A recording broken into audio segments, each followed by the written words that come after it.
Hey everybody, hey Todd, how you doing? Tell me more about getting Social Security. We're on our own tonight. Dad can't join us because he's being faithful as always, being a good man to his wife, amongst other things. So he's out and about. And so doing some research and some digging into our channel, what we found is Rounding Third, which is hosted by our father, Papa Lemieux. He does a heck of a job. He has currently sitting right now, he has 44 videos, has a ton of likes, subscribers. Please go over to Rounding Third, check it out. They're great short videos about baseball history that are fantastic. If you haven't checked them out, check them out. So when he comes over to SwingBadder and we talk baseball, when he's on the channel, his fans are liking it and commenting. They appreciate his input. Your input as the expert in New York, nada.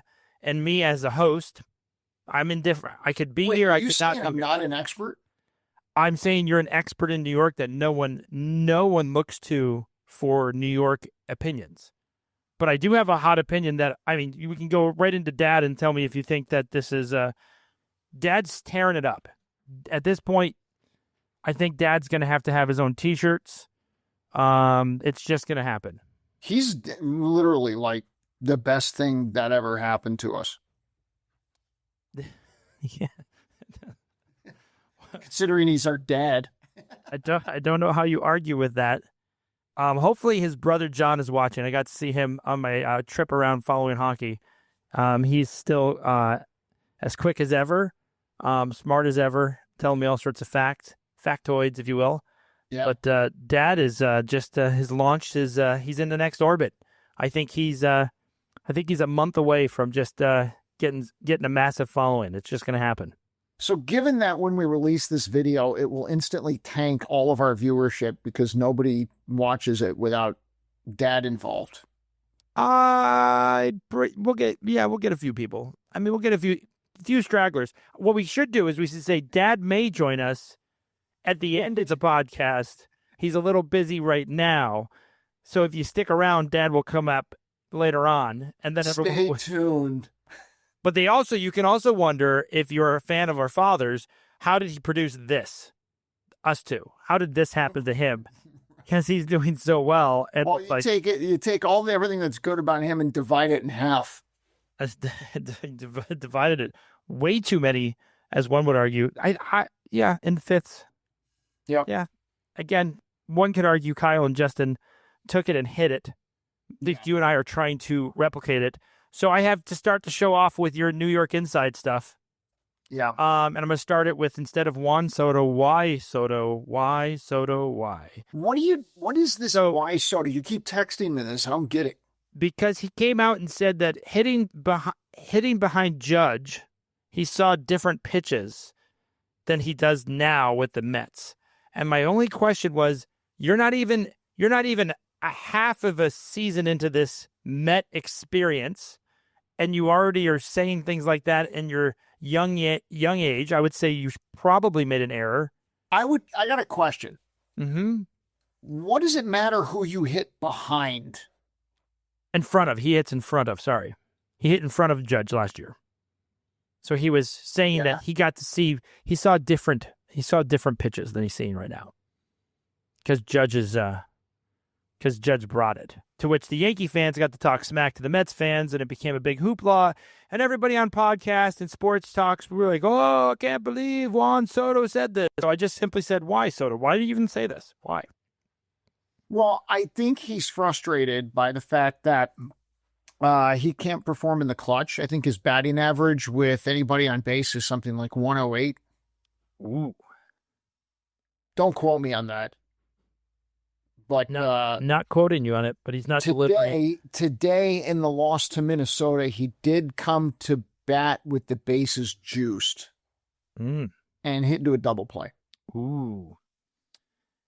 I don't know if it was because of different pitches, but I don't know what type of pitches you're seeing batting in front of Alonso, because Alonso's tearing it up. So I will give you my take on this, as I always look at huge contracts that you sign. This is what I want. the first half of a season after you sign a huge contract, that first half, I usually see an offensive batter struggle and not perform the way they're used to because they're trying to earn all of their money every at bat. They're not just I'm with you. being patterned, methodical. Sometimes it lasts a whole year. Like that first year after they signed is really poor. I hope it's only a half a season or a quarter and he just figures it out. The problem is when you ink that deal, you get all the press, all the publicity, everybody's all around you. You're trying to live up to it, and baseball is not a live up to it moment. Like you can't just go dunk on someone. You have to be methodical in your process. You got to stay within yourself. You got to keep your swing, keep everything going, keep focused. So I just think it's one of those things that he's got to take everything off of him and just think, I'm just one guy up to plate. I'm just going to do my job. And if I do my job, everything off. You want naked Soto. Yeah, and it's hard to do that. I think human nature, when you sign a deal like that, like when Dad signs up with a national sports media conglomerate, right? His show leaves us behind. His show is just going to change, and he's probably going to, for the first 6 months, just really be stumbling. So the fact that he doesn't have that pressure right now is kind of a good thing. I just think there's a lot of pressure on these hitters when they sign this deal, not from anybody other than themselves. And in baseball, especially baseball, it is all just being in that moment. It's almost like how much of it too is you take this guy saying something by the locker and then you take it and you blow it out of proportion. And you're like, hey, some reporter said something, say, hey, what do you think? Like, what's the difference between now and like hitting in front of Judge? And he's like, well, probably saw some different pitches, just kind of getting used to that, something like that. This is the thing that I always am fascinated with too. A baseball player signs a massive deal, and I feel like the reporters feel like it's their job to catch them to show you that they are a flawed person. Because the reporter will never even sniff that amount of money. What he signed for is so out of this world for them that I feel like, especially media, contenders, and things like that, they're like, I'm going to show you, I'm going to set him up. So again, it's just one of those things he's got to learn. I don't know if the Mets have people that are helping him with that. That's the other thing. Like if he signed with like the Dodgers, he would be one of 10 players that all get that much money? 14.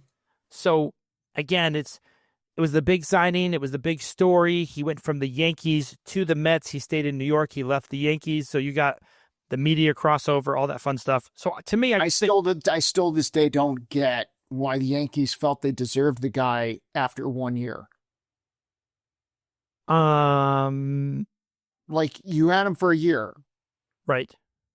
Padres, Nationals, like nobody's crying about the guy signing the contract except a bunch of Yankee fans who are like, oh yeah, he said he would rather hit in front of Judge. I think that's the other part of it too. I think the other part is that he mentioned them. If he was like, it's not like hitting in front of Machado. It's not like Tatis. I mean, he could have said all these things.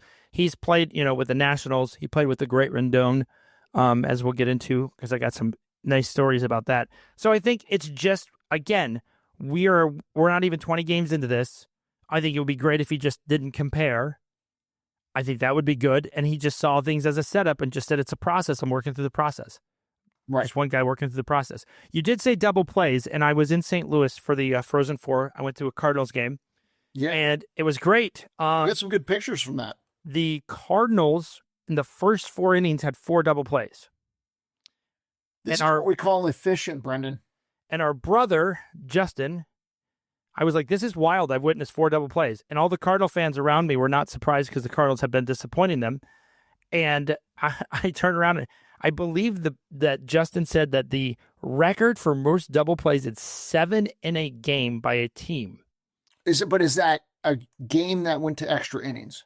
In a game, he didn't say it was extras or anything. I don't know. But again, we've had 7 double plays in a 9-inning game. Is insane. That's nuts. The Cardinals ended up with 5. Also nuts. They could have had 6. I didn't see a chance for 7. They could have had 6, but it didn't happen.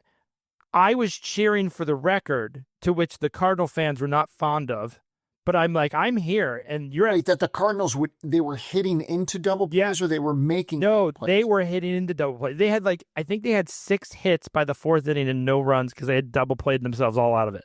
No, when I say like a team had 7 double plays, I'm thinking their defense termed 7 double plays. No, the Cardinals are hitting into them.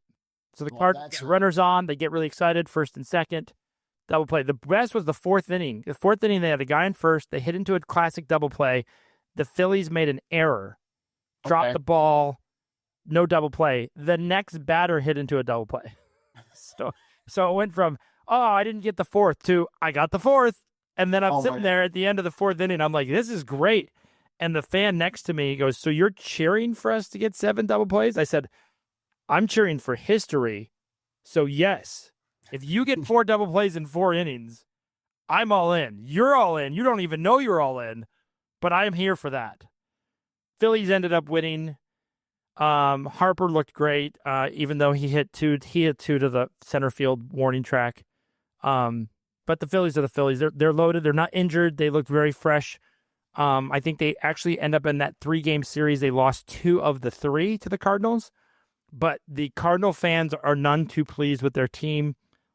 My favorite was... Yeah, what was the general attitude while you were there? Was it like, hey, we're building, or was it like we're not doing anything? You're not thinking of building or anything because Arenado is on the team still and things of that nature. One of the players, I can't remember who it was, but he hit a ball. It was like, a nice crack of the bat.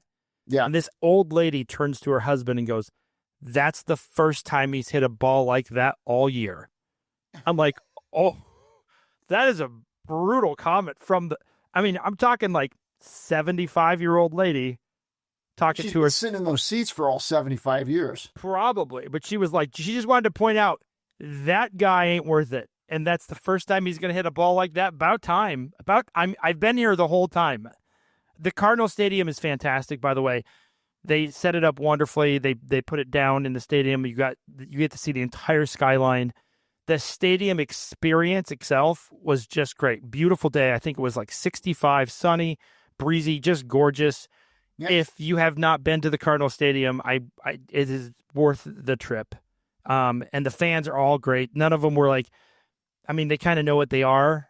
You can definitely get tickets. They're not selling out right now, but they did a great job around the arena. So like outside the arena, you could literally listen to the home network call the game while they play it on a Jumbotron with the little kid baseball infield. And the kids are out there before the game throwing the baseball. They're out there after the game throwing the baseball. Nice. They got the Cardinal shop. They got baseballism shop. They got restaurants, and people just hang out there and just, they go before the game, they go after the game, they block off all the streets. It is a great atmosphere. And again, like I was telling you, the statue work of baseball players is infinitely better than basketball players. Well, it's better poses. No, I'm just saying the actual craftsmanship. And one of the players, Papa Bell had a nice statue there. Go see Rounding Third. Dad's Papa Bell episode was great. So but when I look at how the NBA does a miss, they do a swing and a miss sometimes where everyone's like, that doesn't look like a guy at all on the face. I think that baseball, what they did is they did great on the sizes. Sometimes you get too big. Oh, yeah. No, sizes were perfect. The statues, the plaques, everything about it was well crafted. So the St. Louis Cardinals are doing exactly what we thought. They're in the bottom of the barrel, but great experience. The fans are great, very knowledgeable, and they did not set the record. They ended up with 5 double plays, which is still wild to hit into 5 double plays in a game. But I thought the defense was turning double plays, so that was no. The Phillies were not hitting into double plays. They were scoring runs. So how's Antonio Senzatela? He's great. Senzatela. You're gonna drive me into my pitching quota. I have some interesting stats for you. So I'm looking at WHIP now. Right, walks and hits per inning. This is what we're looking at. He leads the major leagues with a 2.18 WHIP. When we last saw him, he was at 2.17. He's consistent. He's had a couple more starts. He's now 0-3. He was 0-1 when we saw him. But it looks like they scored. The ERA now is up to 5.89. He's pitched 18 and a third innings. He has 36 hits. He has 4 walks, 7 Ks, and you'll get this. He is, I believe, the 3rd highest paid player on the Rockies. at $10 million for active. Rockies are crushing it. They're crushing it. They're crazy consistent. I went through the top 10 players for WHIP. Okay. Highest WHIP in Major League Baseball to start the season. And I was thinking, like, how much are these guys paid? Because that's what we do at SwingBadder. We look at the payment. Right. There's a lot of highly paid players that are currently not performing the way that they would hope. And one of the teams that has me worried is the Baltimore Orioles. So they have Charlie Morton getting $15 million a year. Okay. They brought him in to get some consistency, round out that pitching staff. He's sitting at a 1.91 WHIP, which is horrible. That's an 8. That's abysmal. 8.84 ERA. How much is he getting paid? 15. Antonio's getting 10. Charlie's getting 15. He's 0-4. Well, as one would be. And it's not pretty. 11 walks, 19 strikeouts. Out of the guys in the worst WHIP category, you have to go down to number 6 before you get one win. I have number 5 for Tampa. Well, Justin Verlander's number 3. He's getting number 3. He's getting $15 million as well. He's got a 1.77 WHIP and a 6.75 ERA for the San Francisco Giants, who are actually currently 12-5. Not a horrible team. Not a horrible team, but Justin this may be his last hurrah. They may be cutting him. They may send him off. This may be shocking to a lot of people, but Justin's old. He's held on for quite a while. He's doing pretty good. Yeah. If I have his career, and if anybody has his baseball career, they'd be very, very happy. Then I'm going to jump down to Chris Sale of the Braves. You're skipping Aaron Nola? Who? Aaron Nola 0-3 with a 1.62 WHIP. He might have pitched today. He had 21.2 innings pitched. Yeah, I don't have him. Hold on. Is he in the top 20 before this? His game today might have been a disaster. I think that's probably the case because I don't see him on my top 20. You got Robbie Ray as number 8, Chris Sale number 9, Dylan Cease is number 10. So you have an updated. This is my show prep list. You're updating me, which is crazy. I'm coming to you with all the fresh juice. So Chris Sale is who I have 6th. Well, I let's not do numbers. Let's just say this is pretty high. Right. Chris Sale is currently sitting at a 1.53 WHIP and a 6.63 ERA. You don't want to be on this list. He's getting paid $19 million. And for those that remember Chris Sale, he was with Boston, went to Atlanta. Everyone was like, I think this is going to work out. For those that don't know, Atlanta has started off terribly. Yep. 5-13. Chris Sale has me concerned. Then I go down to, and I'm just looking at highly paid guys. Right. Dylan Cease of the San Diego Padres getting 13.75. Yep. He has a 1.52 WHIP and a 6.64 ERA. All of these numbers that they hold are going to be disastrous. By the way, Mets fans will know Mets fans were going nuts for the Mets to make a trade for Dylan Cease. They were clamoring over each other on social media that we didn't have an ace. We need Dylan Cease. Who's got the best pitching staff in baseball? I'm about to bring up a Met, highly paid Met. Clay Holmes. He's got a 1.47. This is one of the lowest ERAs with a high WHIP. 1.47 WHIP with a 3.66 ERA, which is actually really good. He's getting paid 12.667, so I expect all that to drop. 12.67 is not a lot. Not a lot of money, but in this list of top 10 terrible players, above 10 million is pretty bad. The other thing is Charlie Morton and Antonio, the top 2 guys on this list, are the second highest paid players on their teams. That's brutal. So for Colorado, you have made a bad bet. You've made a bad bet. The other guy that I have rounding out number 10 is Jose Berrios of the Toronto Blue Jays. He's got a 1.46 WHIP and a 5.16 ERA. He's getting paid $18.7 million this year. So That's a lot. We got a lot of money out there that's not performing, which is great in baseball because the nice thing about baseball, as you know, Dad and I've talked about, a lot of times you discover like Verlander's going to pull something here soon, and he's going to have to figure it out, and then that's what they're going to do. He may have already pulled it by the looks of it. I'm wondering if is Verlander salvageable as a reliever. I don't think he wants to do that, but I don't know. I'm worried about. He's not going to want to do that.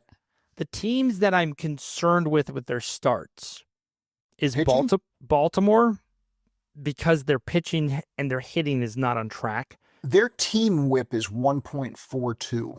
Their pitching is really bad to start the year. And I expected them to start the year hot. They're not there. It can't continue this way. That's just a one.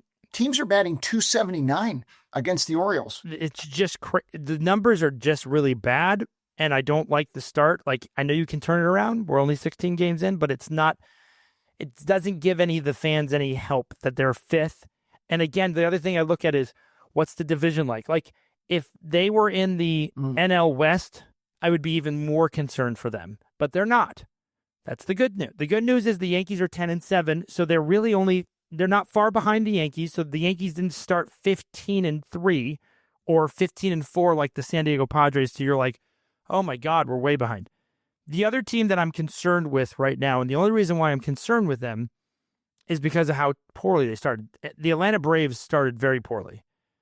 I'm not concerned. They can turn it around. But the reason why I'm a little concerned is that I'm not concerned about the Braves. I know you love it. So they're 5-13. They need to figure out. They need to get a 10. Their last 10 games need to be on the positive side for a bit to get back at it.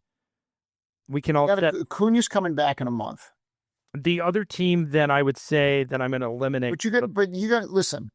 With the Braves are pulling a rope. Don't believe it. I don't doubt you. I just said I'm worried about them. If they were like, what are you worried about? Right now they just haven't seemed to have their footing. Like, they haven't won a couple in a row. I was expecting them to win a couple in a row by now. Like, have a nice 3-4 game kicker, and they haven't had it. Well, that means they're going to win like 30 in a row. What is the Braves pitching look like? When you look at team pitching, when you just brought up Baltimore, this is why I'm concerned for them. All right. So for Atlanta, teams are batting 249 against them with a 1.34 whip. ERA of 4.46. Baltimore Orioles are 4.5.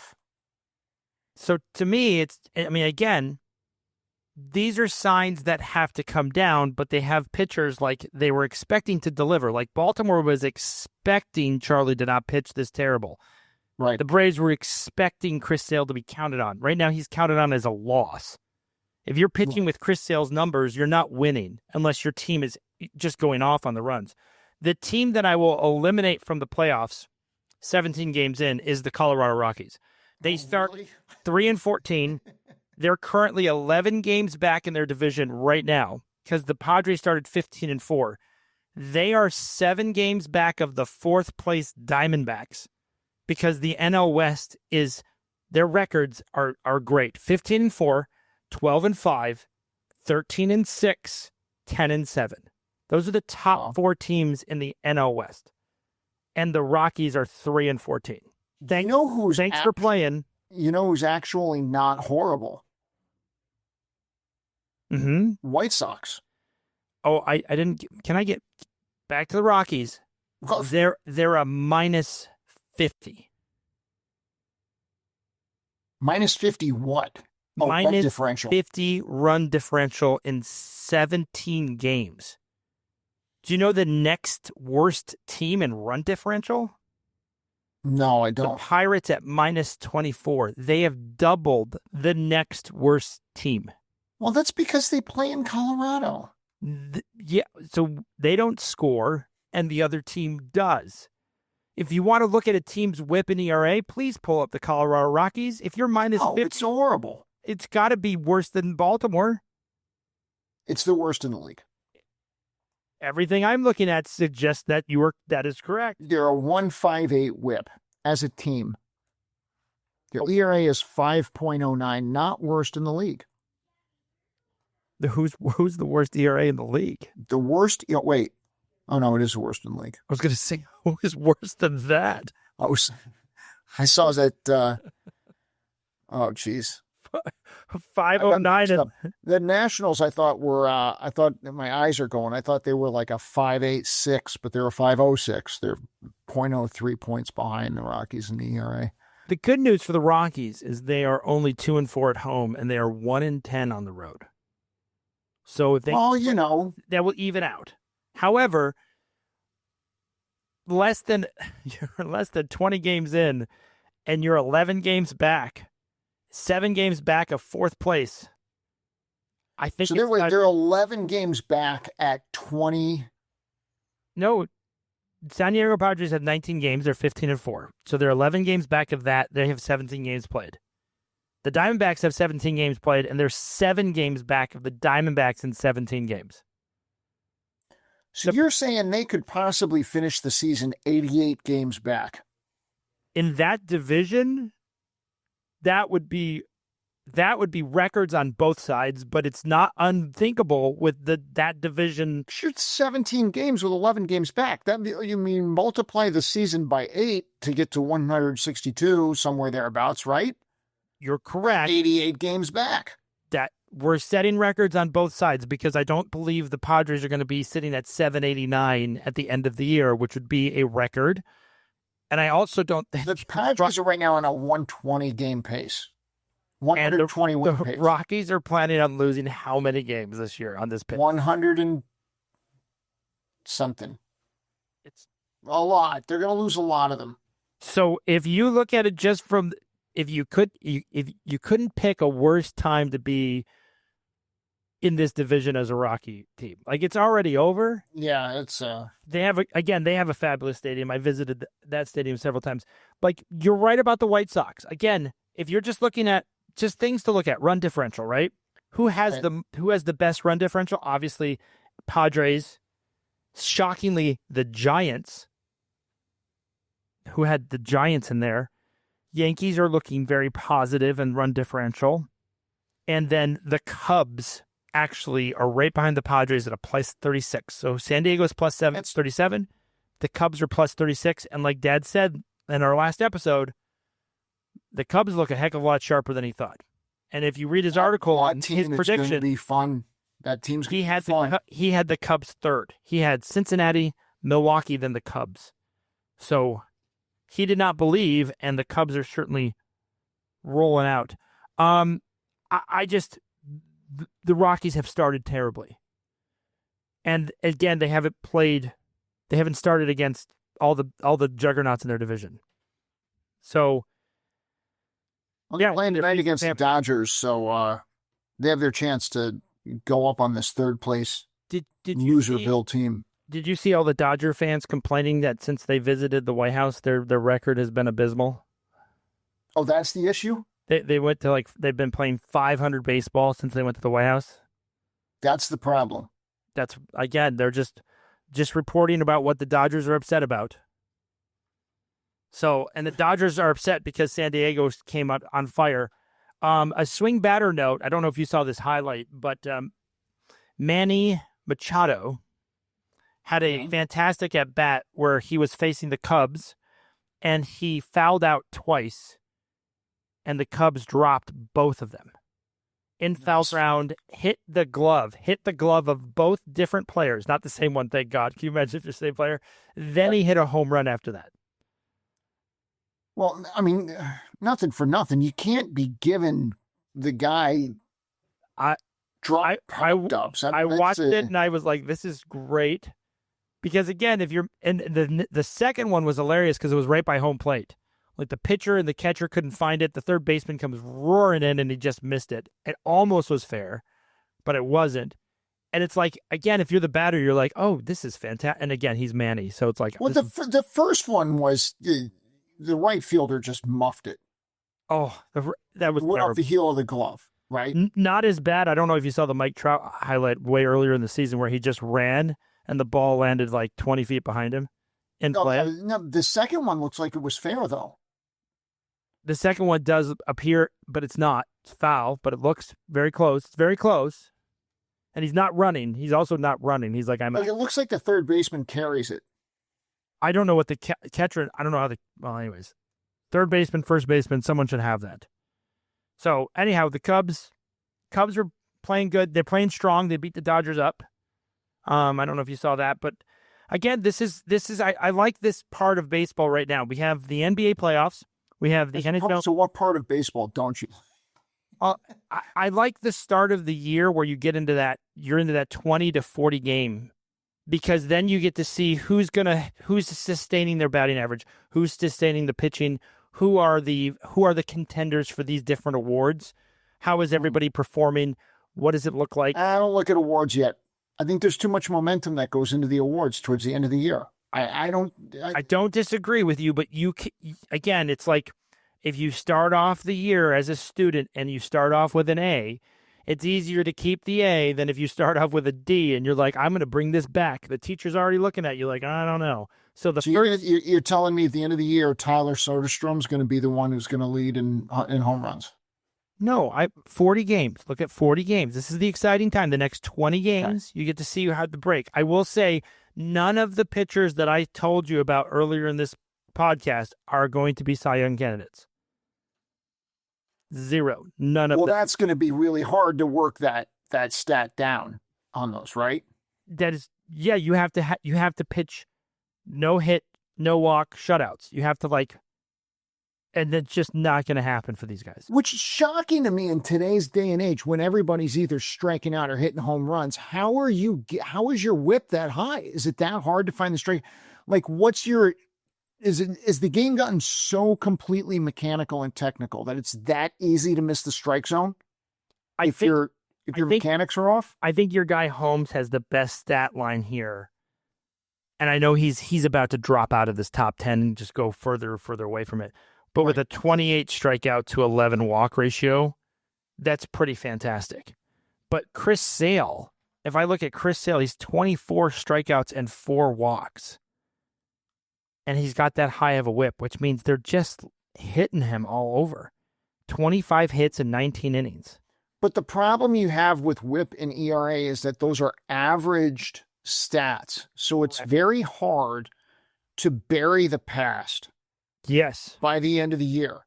Whereas the compilation numbers will add up very quickly when you get streaky against a Colorado, for example. Like, I could go to Colorado. If I'm Juan Soto, I have 2 home runs on the year. I can go to Colorado, hit 10 home runs over 3 games, and all of a sudden I'm back in business. And everyone's off you. Yeah. And everybody forgets the fact that I didn't hit the home runs until I went to Colorado, just as an example, right? Whereas the average side, the whip and the ERA stuff, which is where we judge a lot of pitchers, it's an average. Yeah, I mean, again, average. Chris Sale I see guys who are not walking a lot of players bring this down.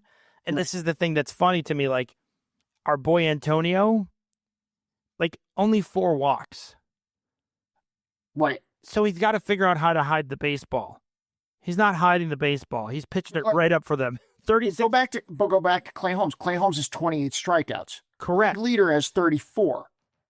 Right. Oh, yeah. And Chris Sale has 24. I mean, there's guys in this list. I mean, there's 3 guys who have 24 strikeouts. Dylan Cease is one of them. He has 24 strikeouts, 7 walks.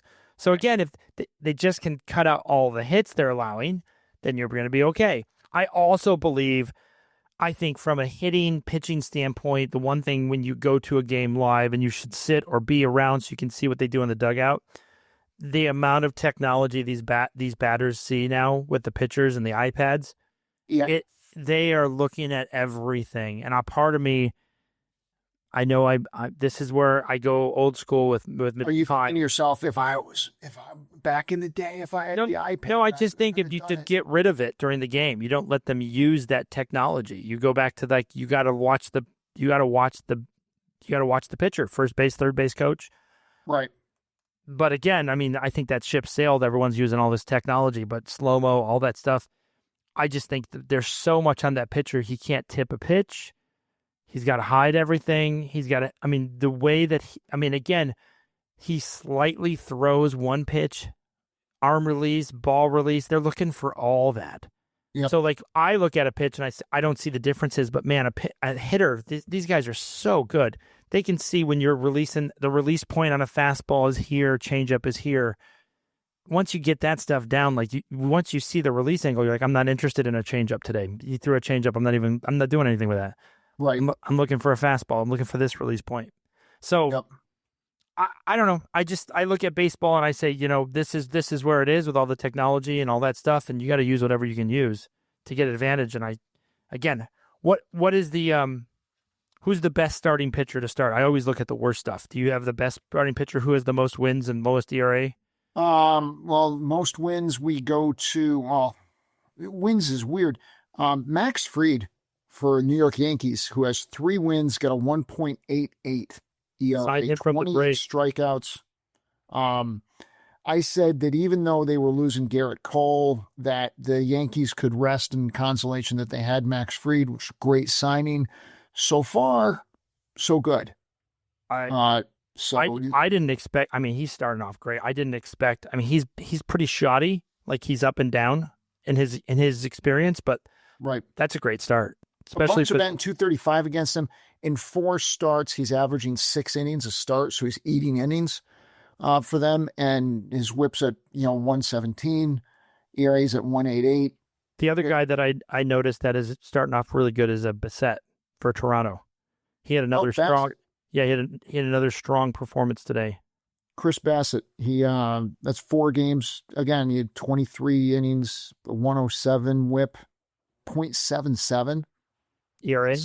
Yeah. Yeah, he's 31 strikeouts. Didn't he sign last year? He had kind of an up and down year. Yeah, he was with the Mets, and then the Mets let him go to Toronto, and then last year, like you said, he's kind of pushing a little bit and settled in. He's grooving. Yep.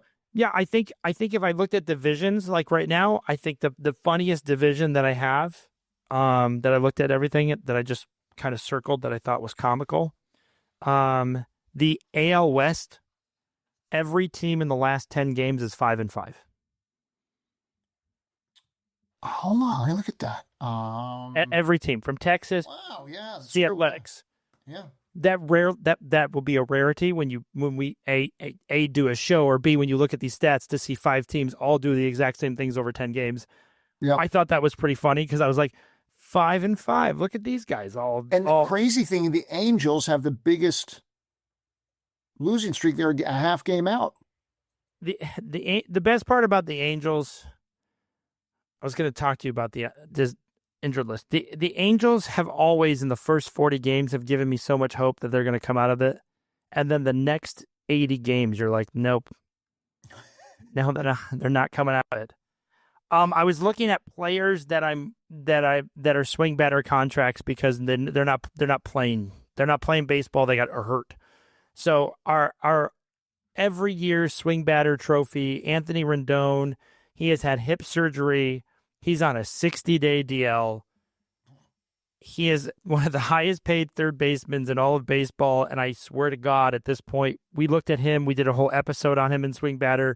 I think he has played a total of 160 games for the Angels because he was there for the COVID season. Yeah, for this whole contract. It's crazy how little he has played in the years he signed there. So that's been an absolute terrible, terrible contract. The other person that I think he's just trying to get out is Chris Bryant. He's with the Rockies. They have him as a degenerative disc disease is what they're calling it. God, really? And I just looked at the Colorado Rockies record and where they're at, and he's on they have 10-day. It's a 10-day now. It's not 60 or anything crazy, but I read the injury and I was like, that doesn't sound good. Oh. And so we were talking with St. Louis about Nolan Arenado because he rejected a couple trades. He hit into one of those double plays. He actually creamed a ball, but it was just great play by shortstop. I think Nolan Arenado is going to end up with somebody. Wouldn't it be fantastic if the Angels picked him up so they have 2 third basemen that are getting that much money? I didn't talk to you about Vlad Guerrero Jr. because you said the Jays were going to move him, and yes, it turns out that they locked him in for $500 million for 14 years. Blew me away, and I told this to me and Dad did that episode. You're right. I did say they were gonna possibly trade him. Now that they kept him, my concern is still the same. I worry about the weight he holds on his waistline at that young of an age for that long of a contract. I worry about the knees. I worry about the back. Yeah. And again, these contracts don't age well, but we have a ton of them in baseball. There are a ton of players in baseball now that are going to be 38, 39, and 40, making a good sum of money. And I laugh about this because back in the day, the Brewers signed from Miami Christian Yelich, and he came over in a huge deal, and he absolutely shattered his kneecap on a foul tip, and it's taken him a while to come back. And I remember that deal, and I was like, oh my God, that's so much money. Look up where he is at in baseball right now. I believe he's dropped down. His yearly salary has dropped. I think he's in the on Sport Track. I think I had him in the 50s at this point, which is crazy because when he signed that deal, it was like legitimately like, wow, that's a ton of money.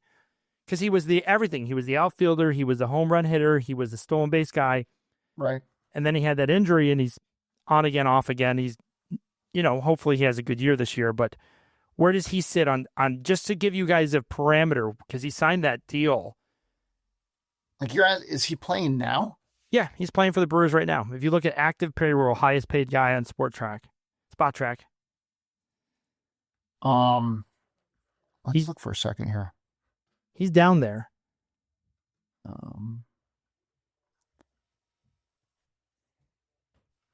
He's number 26. And what is it? What is the year amount? I think it's in the 20s, right? $26.9 million a year. That doesn't sound that terrible right now, does it? It does not. And when he signed, I was like, whoa. Where's Stat? He was, at the time, he was 28 years old and signed a 7-year deal. And that was in 2020.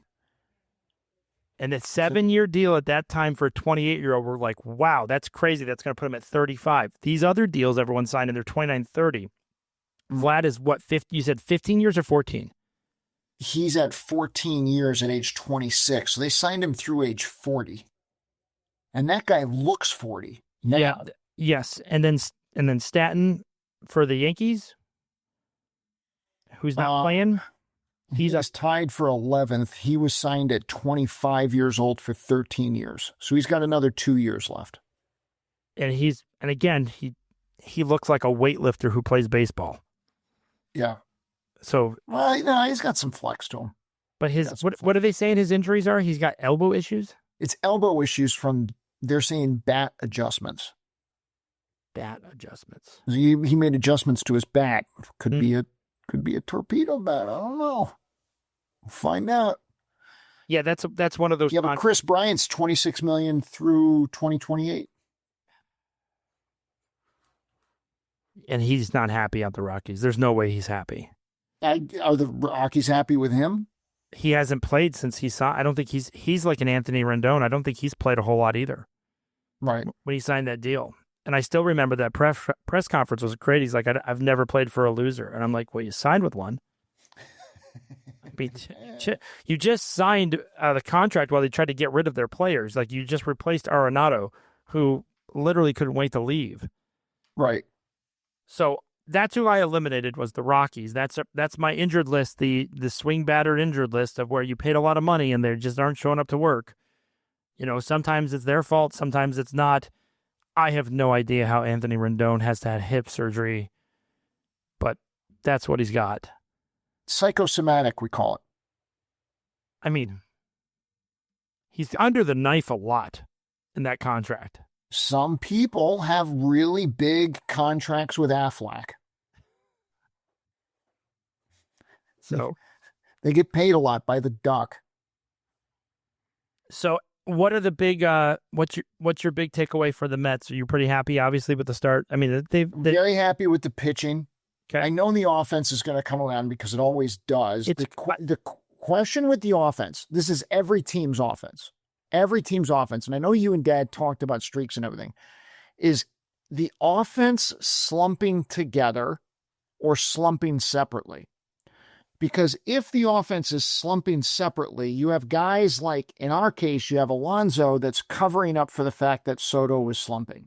Mm-hmm. If Soto and Alonso and Lindor are all slumping together, the team is horrible, can't score. But if you're intertwining it, if Nimmo's hitting and Alonso's hitting, and that's, every other guy's kind of a problem. Right now we have Torrens is making up for the fact that, Alvarez isn't in there. That's okay. Like, it's going to make up for that. What worries me is that all the pitching is hitting and covering for themselves right now. Even though we lost the last 2 games in Minnesota, you still have like the pitching, the ERA is low, and they're doing well. It's just, I would say you guys are copying the Rangers. The Rangers are also not hitting, and they're pitching really good, and they have a good record. Yeah. If you read the article by Aiden, who's covering the Rangers there in Texas, he goes over kind of like they have a slow slump. They have a couple injuries. They're just not batting very well. I've always thought East Coast teams struggle with the bat to start with. Right. The Mets in particular. I have to give it to Dad. He called this in spring trading, but Corbin Carroll came out of the box on fire. He's doing everything right. 6 home runs or something like that. Just hit a grand slam the other day. He's just like, he's just hitting. So, again, we have some great articles at battersports.com. You have your picks, Dad. I'm going to eventually put mine out there from our episode. But yeah, Aiden's been writing for us about the Rangers, talking about, how the Rangers are doing and faring. But I think if you look at what his assessment is of the Rangers, it's very similar to what you're saying about the Mets.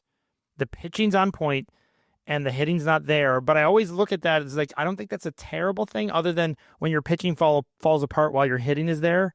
So then you're losing games like 10-7, and it's like, oh, geez, I wish our pitching was, I wish we were winning 10-1, not losing 10-7. But it's a long dance. It's a long performative dance, this baseball season. And, you go through those ebb and flows. But, yeah, you're right.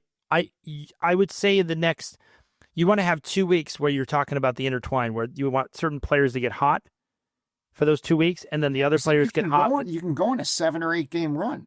Yeah. You sweep some teams, right? I think the big thing that Bobby Valentine always talked about with the schedule when he was managing the Mets, he was like, listen, it's okay to lose some games, but you want to win the series. If you can win the series, you're in good shape. So the question is, are you winning the series when you're playing? So we just lost the series to Minnesota. It's not good. Mm-hmm. But, we won the series in in Sacramento. They had a big whoop, right? But win the series. You don't have to win every game, just win the series.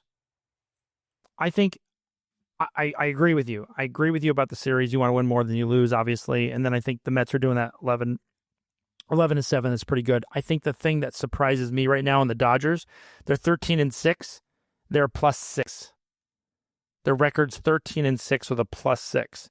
That offense should be +96. And I have to tell you, the reason why is the Cubs, I think, trounced them that one game. That's the whole reason why the Cubs are through the roof, and the Dodgers don't have a good plus-minus right now. So, but if you're the Dodgers and you're 13-6 with a +6, that's pretty positive. What's the Mets plus and minus? I didn't see that. They're 24, I think. That's really good. That's a really good start. No, I don't think they're that good. Hold on a second. Let me look here. Because in your division, the Phillies are +20 because you're in division. The Phillies are +3. Marlins, Nationals, and Braves are all minus, with the Braves at a -17. So, Phillies are taking a bit to figure it out. They're 10-7. You're 11-7. So right now, I'm sure you wouldn't mind the Braves not even making the playoffs. I would never not mind the Braves making the playoffs. Hey, listen, quick holler at my boy, Wilmer Flores, leading all Major League Baseball in RBIs. How many? 22 with the Giants. The Giants. I know. Coming in there as the DH. The freaking Giants. I got a soft spot in my heart for Wilmer. I like me some Wilmer Flores. But this kid, Kyle Tucker, for the Cubs, he's absolutely raking. There's Love it. And the Padres are just on fire, too. Have you seen some of the defensive plays with this Armstrong Crow? Or Crow Armstrong or whatever for the Cubs? I've not. He's the kid that the Mets traded to the Cubs for one Javi Baez. Ooh. Yeah, it stings. That stings just a little. The Cubs are like, yes. They did some stat where like he has the best jump in center field on defensively. And he's just a kid. He's going to be great. He's a great center fielder. Yeah, it's terrible when you look back at trades like that. Baez is now signed with the Tigers, and I'm sure the Tigers... is he even playing right now, Javi Baez? I didn't even look for him on the injured list. I should have. Baez playing for the Detroit Tigers? He's always good for a lot of strikeouts. What is Javi Baez doing for that amount of money he got signed for? What is Javi Baez for the second place Tigers? Trying to look this up here. By the way, we did a whole episode on Javi Baez because, again, he has a contract that Detroit probably wishes they didn't have. I still don't understand that contract because it wasn't like he was coming off a banger year. He was just like, Like, seriously. Nobody was in a battle. It wasn't like, oh, man, Detroit really came out of the lead of that. It was almost like, yeah, I guess we'll sign him. Javi Baez here. Good old memory lane. Leave Javi Baez alone.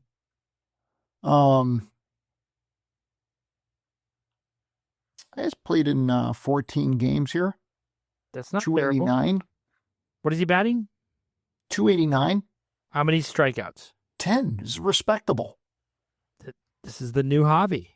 He's a new Javi. Well, he's only got, 4 RBI. I'm reminded of the scene. 3 doubles, though, and 13 hits. He's got more hits than strikeouts. I'm reminded of the scene in Moneyball where Billy Beane talks to David Justice. I think the GM went down there and said, Javi, we got a young team. You can't strike out 1,000,000 times. We're just going to release you. So if you want to keep playing baseball, put the bat on the ball, son. Yeah. We both know what this is. They've got all these stats now that are BA, BI, PGID, PGID. Oh, the one stat I do like is the velocity off the bat. And your boy Pete Alonso was bringing the ball. I think he's in the top 3 right now in baseball with hard hit and then velocity off his bat, which is on Fangraphs. Is that really, the advanced stats for Total Nerds? It's complete nerding out. If you go to, they just have so many crazy stats. Obviously, Aaron Judge is up there. Exit velocity. Yes. Miles per hour. Who had the max so far this year? Griffin Conine at 117.4 miles per hour. I just looked at the average. I didn't look at the highest. That's pretty wild. Average is Gunnar Henderson at 98.6. For the Baltimore Orioles. And I think, isn't Pete third? Aaron Judge is second. Yep. Jonathan Aranda is third, and Pete Alonso is fourth. Okay, he's up there. Yeah, I was like, he's got a really good average of velocity. And Aaron Judge is obviously, and then Gunnar for the Orioles. And then, I don't even know, like half this stuff, I don't even know, what's this launch angle sweet spot percentage? They have so many you could just dive into so many areas. Bo Bichette has 35 hits that are above 95 miles an hour. He swings angrily. He's an angry swinger. Yeah, when you watch him, he's what was it? Theo Vaughn was talking about Monster Energy drinks. Yeah. Yeah, when you finish one of those, you want to go home and hit. Yeah, Bo Bichette hits a Monster Energy drink. He goes up to bat. He looks like he's ready to hit. He's got that Monster Energy when he's hitting the ball. You've watched him up at the bat, right? When he hits the ball, he's all his entire body's into that. Is he angry that his dad didn't get in the Hall of Fame? I think that's a fair anger. Yes. Wait, did Bichette get in the Hall of Fame? I don't. No. Did Dante Bichette end up in the Hall of Fame, or was that the other thinking one? of Bagwell. No, Walker. Walker. Larry Walker. I don't think Larry Walker got in either. Helton. All those Colorado guys that were great for your fantasy team, and you only played them at home. It was like Todd Helton, Larry Walker, and Dante Bichette. Ooh, yes, you're right. They were all hitters. That was your solid. If you were playing fantasy baseball in the 90s, that was your team right there. Yep, and they were all like beefy guys too. They were like, upper body strength. Yep. They were all doing it. Like everybody at that time was like, I'm a chest of steroids and muscle. Great career for Dante. And we're sure he did not go in the Hall of Fame.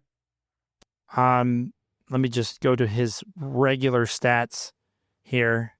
He finished his career with a .299 average. That's not bad. No, that's really quite good in today's. Played 13 years. That might not be enough.